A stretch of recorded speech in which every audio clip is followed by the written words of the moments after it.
Hey, and welcome into the Big Ten Huddle today.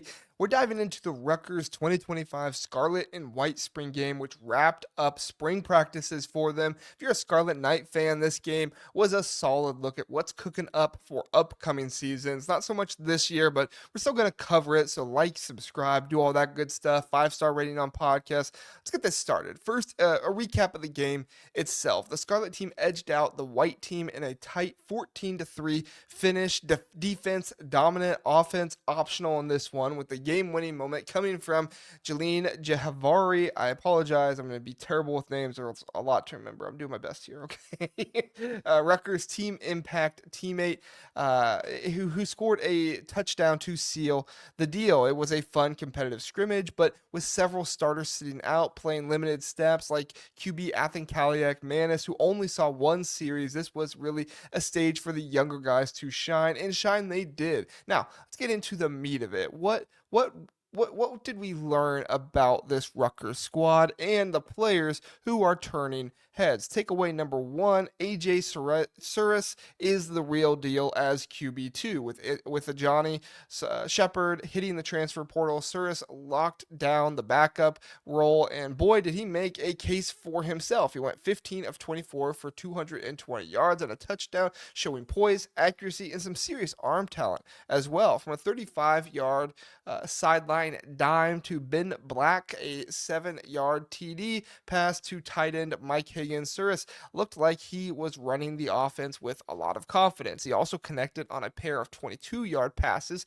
to freshman Vernon Allen III. More on him later. Now, he wasn't flawless though. There was an underthrown pass that nearly got picked off, a missed deep shot to Jordan Houston, but for a guy in his first game like setting, Surace looked comfortable. Coach Greg Schiano praised him, saying he controlled the offense well, made some good things happen. With Kaliak out of eligibility after this season, Surace is clearly being groomed as the future of this offense. Rutgers fans, you've got something to be very excited about. Number two, my second takeaway from this one is that Vernon Allen III is one everyone in the Big Ten should know about. Now, I'm not saying he's going to have a 1,500-yard season this year or anything like that, but I am saying it's a name people should know. Speaking of young talent, the true freshman wide receiver made a serious statement. The 6'2", 195-pound early enrollee led the game with 5 catches for 98 yards, showing his ability to make tough grabs and stretch the field. Those two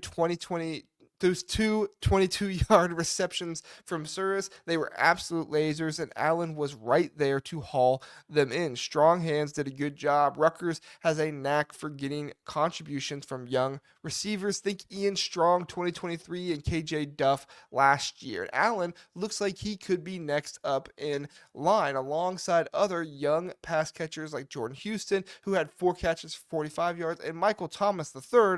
This receiving corps is young, deep, and dangerous. Schiano noted that Allen and Houston quote unquote, attacked both the classroom and the field, which might not mean something to everyone, but to people like me who want to see these guys both excel on and off the field, it is important. So I love Greg Schiano pointing that out. That's why he's one of my guys as one of my favorite coaches in the Big Ten. Takeaway number 3, Sam Robinson steps up as linebacker. On the defensive side, he is a name to keep on your radar. With veteran Mohamed Toure entering the transfer portal, there's a gap to fill, and the 6'3", 200-pound sophomore showed that he is ready to compete for that gap. Robinson led the Scarlet defense with 6 tackles, flashing the kind of instincts and athleticism that could make him a key piece in 2025. Schiano's excited about his linebacker depth, mentioning guys like Djibril, I apologize if that's wrong, and Moses Walker, who had strong springs, and Abe, who's coming back from his injury. But Robinson's performance in the spring game suggests he's climbing the depth chart fast. If he keeps developing, he could be a difference maker for a defense that's reloading after losing some big names from last year, and where the depth depth was greatly needed last year as well. Takeaway number four, young defensive linemen are giving this program a promising future.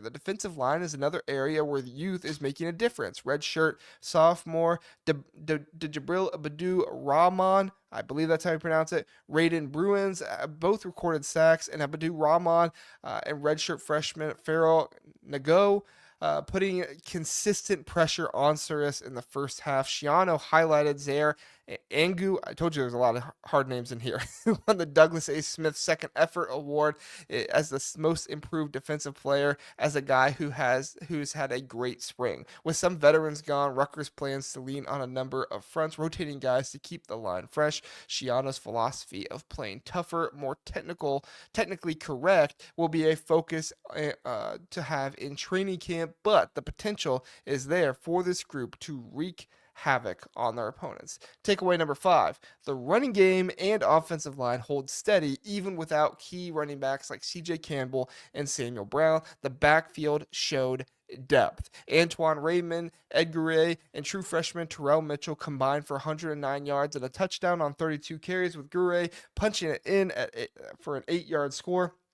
Gray also flashed as a receiver, hauling in a 28-yard pass. Up front, the starting offensive line featuring Tyler Needham at left tackle and Taj White at right tackle looked solid on the opening drive, though they sat out after that. Schiano noted the run game is a team effort involving the line, backs, receivers, and even the quarterback. Wow, the spring game didn't give us a full picture. The pieces are in place for a balanced attack, especially if Rutgers adds some transfer portal help before the season. Remember, the transfer portal is closed, but you can still add players at this point. This isn't so much of a takeaway, as I do just want to point it out. Before we wrap up, a quick shout out to some spring award winners. Fama Toure, most improved offensive player.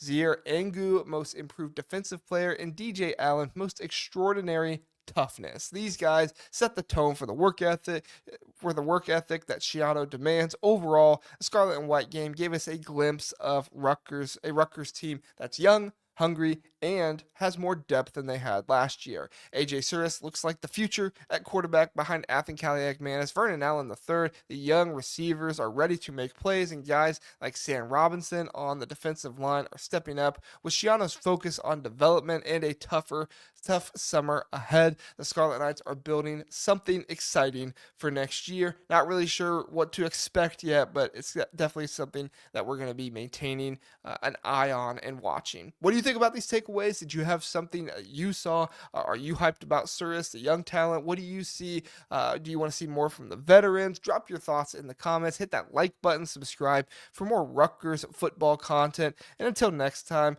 chop on. And Scarlet Knights fans, I'll see you next time. Have a good one.